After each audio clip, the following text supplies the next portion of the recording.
I'm Richard RK Kowalewitch, and I'm running for the great city of Virginia Beach's mayor. And how old are you? I am 64 years old. Okay. And what made you decide to run this time? This is the, fourth time you've run for the seat of mayor? It's either the third or fourth, I can't remember. Okay. What made you decide to run this time? Because they were violating the charter of Virginia Beach. This is the Constitution of Virginia Beach. The city has to follow this. This is a precedent law. It takes precedent over state law. They're not following it. You don't have a 10-1 system in Virginia Beach, and there are two people in my race right now not even eligible to be on the ballot, Sabrina Wooten and Bobby Dyer. Sabrina Wooten, after I filed a writ of mandamus in the court on the 26th of August, the day after, she resigned her seats 80 days after what the law said she should have did. Bobby Dyer, when he first ran for mayor 6 years ago, he resigned his position according to the law. Chris Taylor, who's also running in this race, did the right thing. He resigned his position 10 days prior to petition date, as required by law. There's not a Supreme Court ruling, but there is a Attorney General ruling on this right now that says the same thing that's going on in Chesapeake. You must follow the charter. You have to follow it. This is what dictates how you run your elections and how you conduct business. If you don't have a charter, you don't have a city. Now, who's your lawyer in this? I am. We're pro se. Do you have a law degree yourself? No, but I can read on an 8th grade level. Do you believe that is enough to bring these suits for you to go, or do you believe you need to get more professional help? Because I know at this time, none of these recent suits have been successful at the level they're at now. Yeah, the ones in the federal case is going to the appeals court again because they're wrong on that for sure. They don't have the case on the federal case, so you know, was failed because of jurisdiction and standing, which is impossible. That is the court to be at. The judge acknowledges it in the Holloway case. He's wrong about that. There was no opinions written on that case. If you go to the opinion case, not one judge wrote opinion other than Judge Jackson. The appellate court wrote nothing, so we agree with Judge Jackson. That's not a significant answer, not sufficient answer. And that's why you're appealing that case? Absolutely, because it's dead wrong. He's wrong about that. Were you ever asked to join the case that Linwood Branch is bringing? No, I was the one. My case went forward. I met with those people. I had met with the lawyers for that, and they had heard what I had to say, and they agreed with what I was saying. They're saying the same thing as we're saying. You don't have a 10-1 system. You didn't do it legally. You have to have a referendum first. Now, why did you agree when you turned in your petitions in 2022 yes. to run for what was being labeled at the time when you turned in petitions, District 6, before the vacation of the Holloway case? Did you believe it was legal then for a 10-1 system? No. Even when Judge Jackson put in the ruling before the vacation? They didn't have a referendum. Then why did you put in your paperwork then? I put my paperwork in to run for the Beach District as required by the Charter of Virginia Beach. But it was filed for District 6. And what I filed, and I asked for a FOIA request, which is a Freedom of Information request, to show me the document that says we changed from a 10-1 system, from an at-large system to a 10-1 system. And it came back, FOIA request. That doesn't exist. Remember, we're a Dillon Rule state. Everything that the city does has to be expressly in writing and approved by the House and the Senate. That was never happened. But in that case, wasn't it Judge Jackson's overarching ruling, again, before the vacation, before it went to the appeals court? And I didn't see any verbiage from you then about that being legal. It wasn't necessary because we knew in June the ruling was coming down any minute. So I was ready. Yep, you're good. You can turn it off. If you get elected, what will you do? Sans lawsuits. Number one is to fix the charter. It's the main reason I got involved. They're not following it. Did you know that the city was circulating a charter that was 15 years old until I called the city auditor and said, no, that's wrong, Rick. I said, I'm telling you, look it up. It's 15 years old. I walked into the city attorney's office and asked for the current copy of the charter. He handed me one that was 15 years old. Think about that. This is the document that governs this city. What are we doing here? This has got to get fixed, and there has to be consequences. These people who are running all over this charter unlawful acts should be held accountable for what they've done. So, as you know, do you agree that the only way to amend a charter is through the 2/3 of General Assembly? It's Code 15.2, 200-201 requires a referendum for the people first. That's a U.S. constitutional issue. It's under the Republican form of government. It's Article 4, Section 4. That's what that's all about. Then it goes to the House for a 2/3 vote in both houses and then signed off by the governor. The only way to change a charter. There's no other way to do it.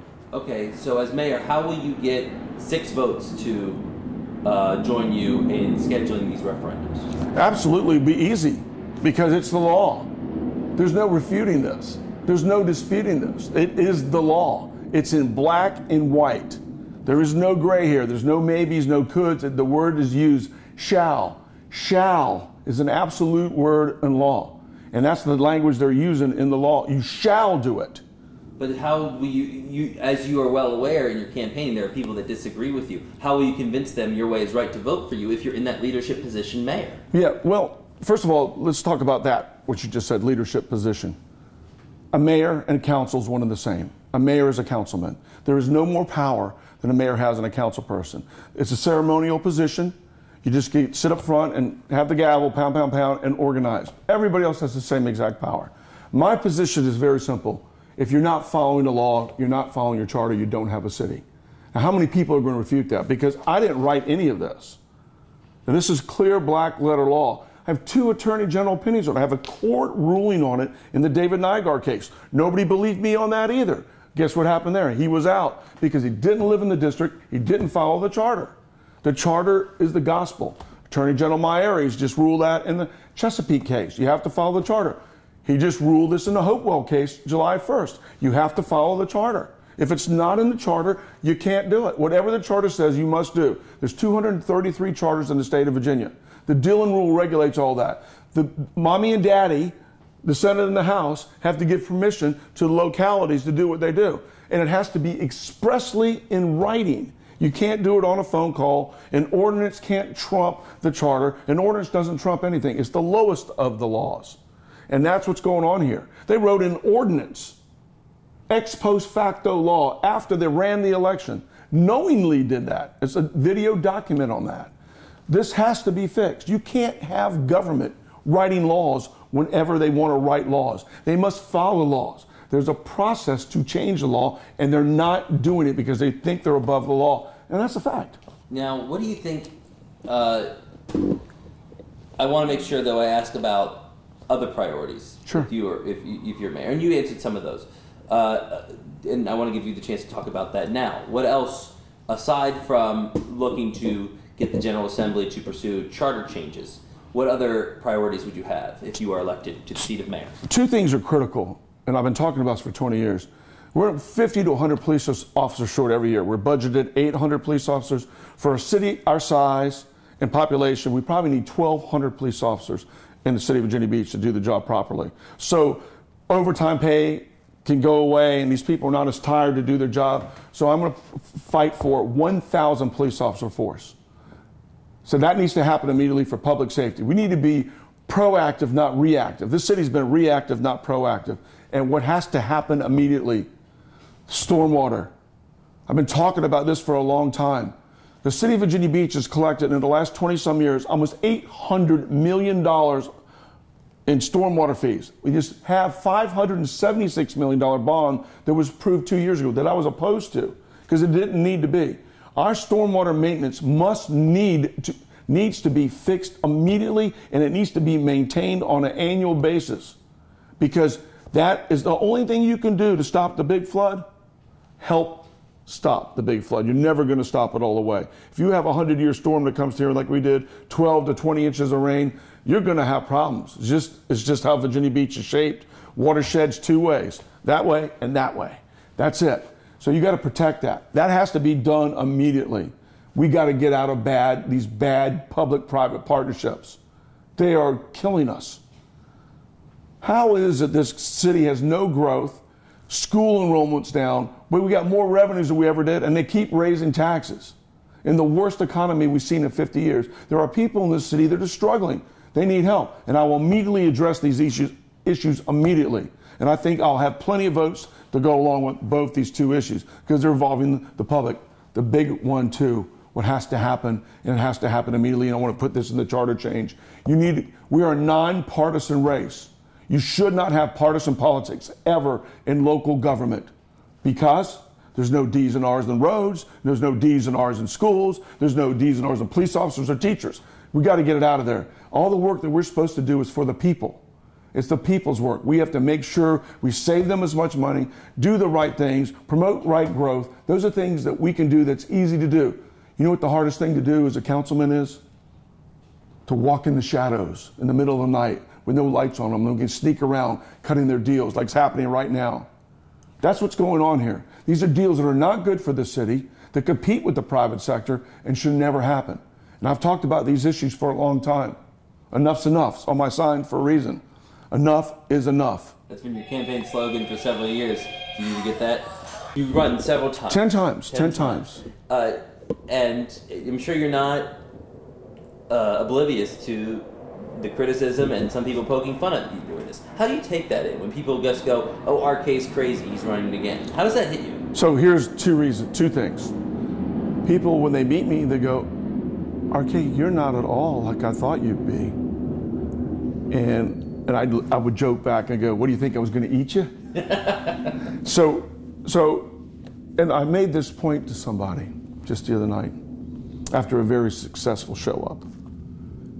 I said, it's okay to run for office if you're doing the wrong things. But it's not okay to run for office when you are believing they're not doing the right things. And the proof of the pudding is this. I'm running because I know I'm right. I'm not guessing that I'm right. I know I'm right. I don't say anything that I can't back up with me. This is the book of truth, everybody. You see me carrying it? It's the truth in here. You got a question for me? I can show it to you in black and white, just like I did to you a little while ago. It's not my words.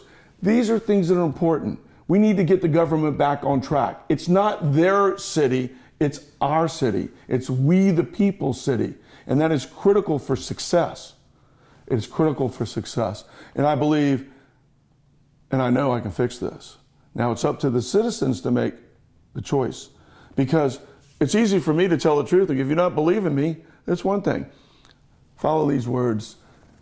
This election's the first time I've had some of my friends become my enemies and some of my enemies become my friends. Very important because of what I'm doing. Look, I'm not against the 10-1 system, but what I believe in is that people have the choice to decide what system they want. It's the Constitution. It's the right of the people to make that decision. We are governed by laws. They're not following their own laws. So now the government doesn't have to follow their own laws. You know what that sounds like to me? My family, my father and my grandfather were in concentration camps, and we're not Jewish. I can tell you what happens, guys. Anybody wants to hear that story? I can tell you both sides of that story. You're not going to like it. Not going to like it. So, I mean, I get what's going on. Government can never get that much power. Just read our little Constitution. It's we the people that are in control of this, and we can't let it go. And that's why I'm fighting for this right now. People don't believe this, but people are starting to see it now. They're starting to believe it. Because I didn't write this. It's the Constitution of Virginia Beach. It's why the city is a city.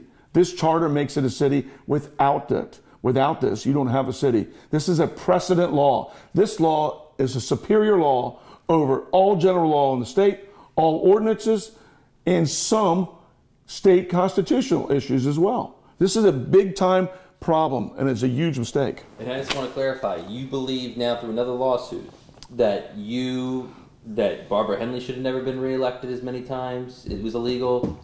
Mayor Sessoms, Mayor Dyer, one term for everybody. Is that what you said? Well, I'm going to tell you what the code says, what the charter says, and the state law says.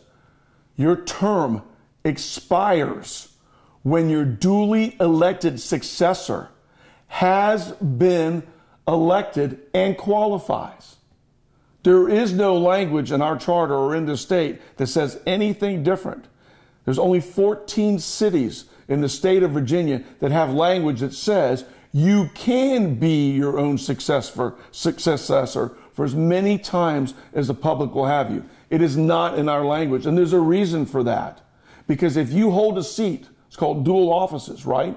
You can't hold dual offices. So say you're running for office and something happens where your opponent wins, but he doesn't qualify. Guess who stays in that seat? You do. That's why the language is in there. So this tells everybody, hey, I'm the mayor. I'm not running for office. It says it clearly in here, including the mayor must resign. So everybody knows who's in the race. We have a right to know who's in the race. So if the mayor's not running for re-election, everybody knows. There may be other people getting in. Did you know that incumbency wins at about a 98%? That's serious. That's substantial for people not to want to run because they have the power and the influence. There's a lot going on here that people just don't understand because it's never come up before. Yeah. It has never come up before till I put it up there. I put it out there because it's the law. It's the law.